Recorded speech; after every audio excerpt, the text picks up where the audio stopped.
Buenos días, buenas tardes, buenas noches, gente de YouTube, dependiendo de la hora en que estén viendo este video. El día de hoy vamos a ver el colonialismo y el virreinato de la Nueva España.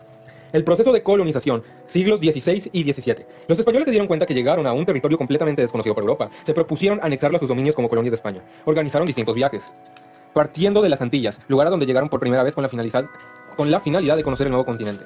Por todos los puntos de América donde pasaron los españoles, dejaban sembrada la muerte, el temor y la idea de que ellos eran superiores a todos.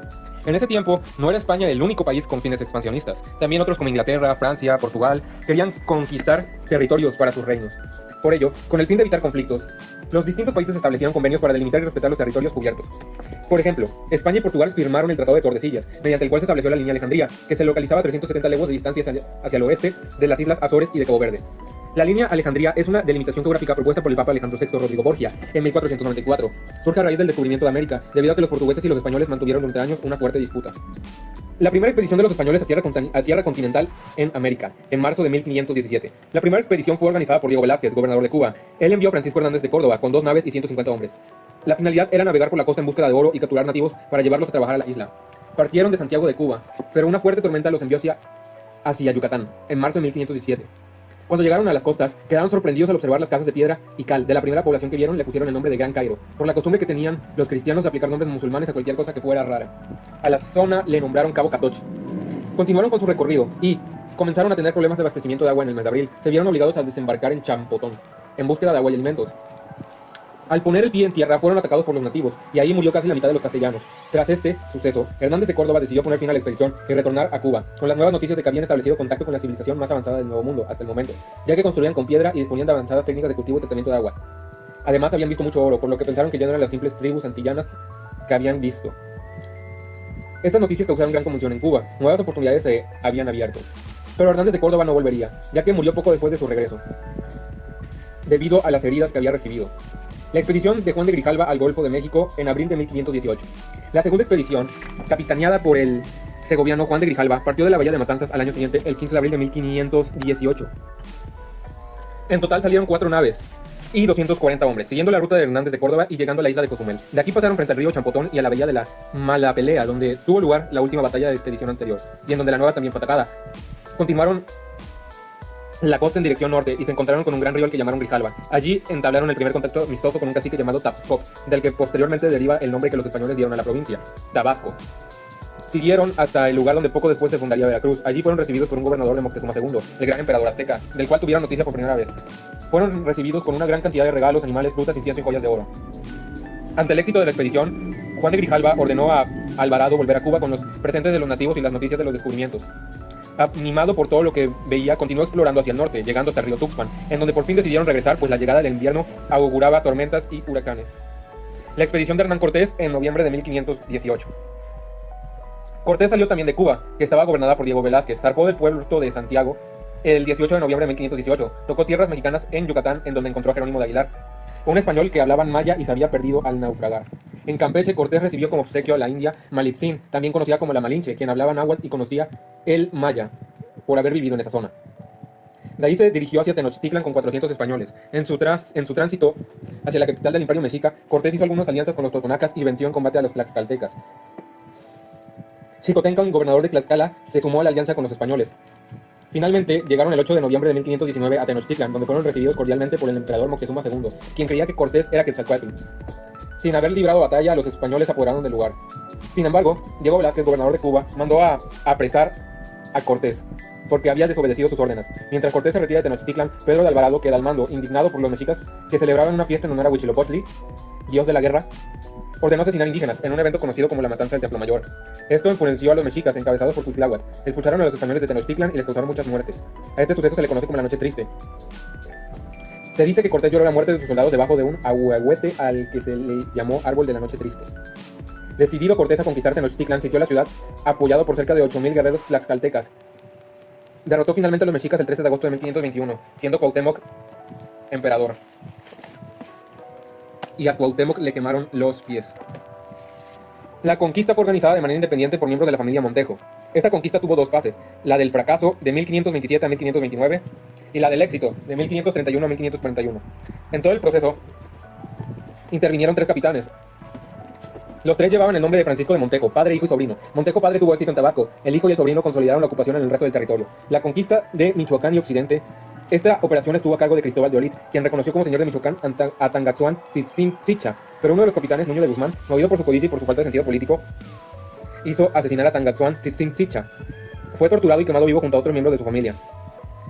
El mismo capitán Nuño de Guzmán sometió a los señoríos de Jalisco, Tepic y Sinaloa de manera rápida, brutal y poco política, entre 1529 y 1532.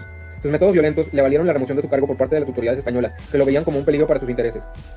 Solo escaparon a la fuerza de los europeos aquellos asentamientos localizados en los sitios más inaccesibles.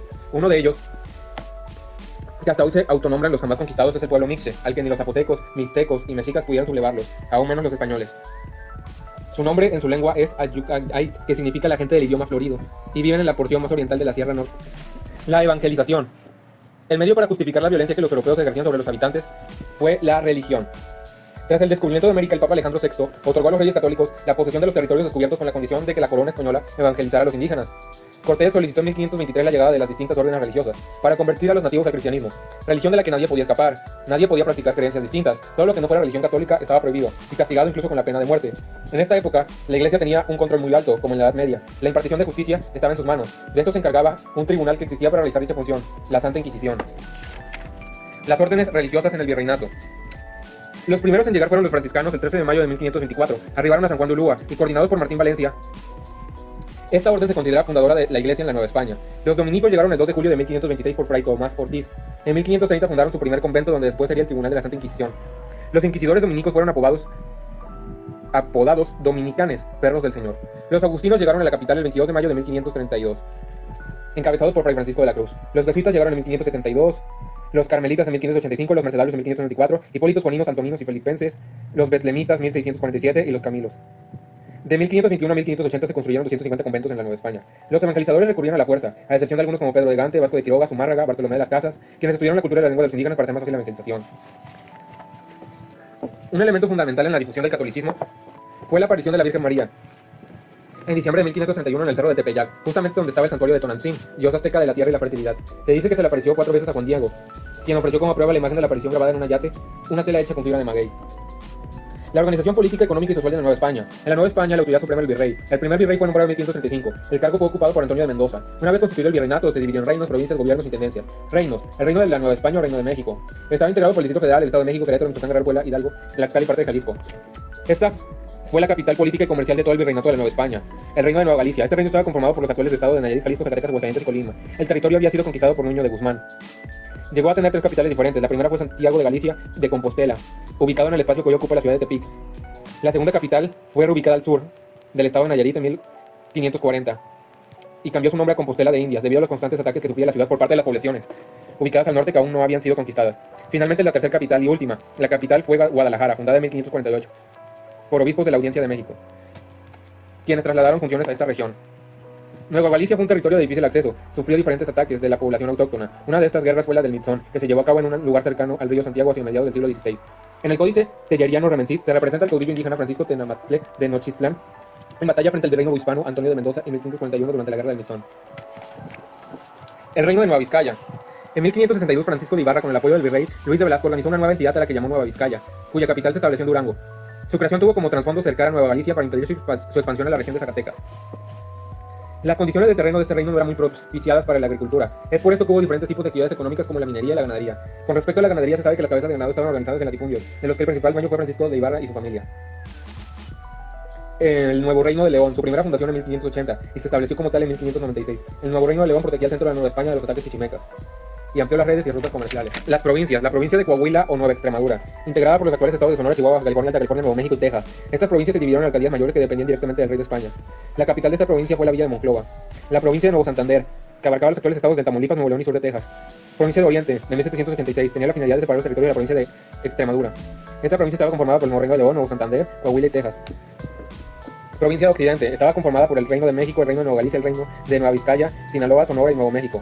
Y por último, las intendencias. Para lograr el fortalecimiento de la corona durante el siglo XVIII fue necesario impulsar reformas.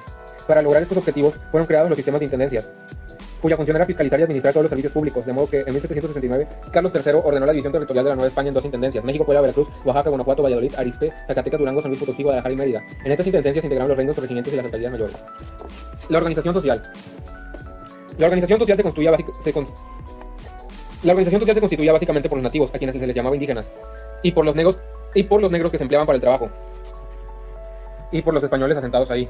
La sociedad de la Nueva España se formó principalmente con tres grandes bases: la indígena, la hispana y la africana. Los españoles nacidos en el virreinato de la Nueva España y en general en las Indias Occidentales se consideraron como criollos. Por su parte, a partir del mestizaje entre las tres bases étnicas se formaron las castas. El sambo era la mezcla entre negros e indios, mulato es la negra entre español y negro, mestizo es la mezcla entre español e indígena, criollo es el español nacido en América, el morisco es el español y mulato, y el castizo es el español y el mestizo. Las epidemias traídas por los españoles fueron la principal causa de muerte entre los indígenas. El establecimiento de personas extranjeras en el virreinato. Estaba prohibida la entrada de extranjeros a América, y la Casa de Contratación de Sevilla se encargaba de controlar este aspecto. Pero aún así lograron llegar ingleses, alemanes, genoveses, franceses, flamencos, griegos y portugueses. También vinieron japoneses, chinos y filipinos, a causa del comercio que la Nueva España tuvo con esos países por vía marítima, sobre todo a través de la nao de la China. El galeón de Manila, también conocido como nao de China, era el nombre con el que se conocían las naves españolas que cruzaban el Océano Pacífico, una o dos veces al año entre Manila, Filipinas y los puertos de la Nueva España, principalmente Acapulco. El sincretismo cultural. El sincretismo cultural se refiere a la unión de dos o más culturas diferentes. Entre los evangelizadores defensores de los indígenas estaba Fray Bartolomé de las Casas. Él decidió abogar a favor de los indígenas maltratados por medio de cartas enviadas al Consejo. Y gracias a estas acciones consiguió que los maltratos disminuyeran, hasta que finalmente en 1535 se abolió la esclavitud indígena. Otro aspecto que favoreció la integración de la cultura indígena al sincretismo con los españoles fueron las encomiendas. Se entendían como la compensación que el rey daba a un súbdito por un servicio prestado, que consistía en la asignación de un grupo de indígenas quienes debían tributar al señor español al que habían sido asignados. Las reformas borbónicas y sus repercusiones históricas. Desde el siglo XVI, la casa reinante en España era la familia de Habsburgo, de origen austriaco, pero en 1700 falleció el último rey de la dinastía, Carlos II, sin dejar descendencia. La sucesión recayó en el príncipe francés Felipe d'Anjou, sobrino nieto del difunto rey, quien asumió el trono de España con el nombre de Felipe V e inició una nueva dinastía, la de los Borbón. Las reformas borbónicas fueron iniciativa del rey Carlos III. Las reformas aplicadas en la Nueva España tenían por principal objetivo recuperar para la corona el poder que los reyes de la familia de Habsburgo habían ido delegando en algunas corporaciones de la colonia, así como al menos moderar la creciente corrupción en todas las esferas del gobierno. Ejercer el poder sin interferencia de estas corporaciones también significaba canalizar hacia la corona los beneficios económicos que éstas acaparaban. Para llevar a cabo las reformas en la Nueva España, Carlos III envió a un funcionario, conocido como José Bernardo de Gálvez Gallardo, con el nombramiento de visitador general del Reino de la Nueva España y con atribuciones superior a la autoridad del virrey. Desembarcó en Veracruz el 18 de julio de 1765. El virrey, en funciones, el marqués de Cruillas, no aceptó la injerencia del visitador, pero el rey respaldó la autoridad de Gálvez, así que el virrey tuvo que someterse. Al año siguiente, el marqués de Curillas fue reemplazado por el nuevo virrey Carlos Francisco, marqués de Cruix, con la tarea de reformar la Nueva España. La expulsión de la orden religiosa conocida como los jesuitas del virreinato. En 1767, los jesuitas habían provocado la desconfianza del rey Carlos III. Tomó la decisión de que todos los miembros de dicha organización debían ser exiliados. Un factor fue que siempre habían respondido al papado y no al rey. El rey recelaba de la fidelidad de los jesuitas porque no aceptaba imponer la voluntad de este sobre la iglesia. Además, difundían ideas contrarias al absolutismo. Las reformas borbónicas en materia política y administrativa. La Real Ordenanza de 1786 modificó la organización política y administrativa. Desapareció la antigua división en reinos, gobernantes y provincias. Incluso la figura del virrey quedó muy limitada. La nueva división estaba pensada en función de la mejor administración de las regiones, y en cada intendencia había una única autoridad superior, el intendente. La ordenanza indicaba que el intendente tenía competencia en 4 ramos: justicia, hacienda, guerra y policía. El ramo de policía es lo que hoy llamaríamos de fomento. Consistía en ejercer las acciones convenientes para estimular las actividades productivas del territorio. La ordenanza preveía que las intendencias se subdividieran en partidos con un subdelegado como autoridad principal. El intendente era juez supremo en su territorio, pero supeditado a la correspondiente audiencia. En el ramo de Hacienda, el intendente tenía injerencia en todos los asuntos fiscales y de gastos públicos, pero nominalmente estaba subordinado al intendente general de México.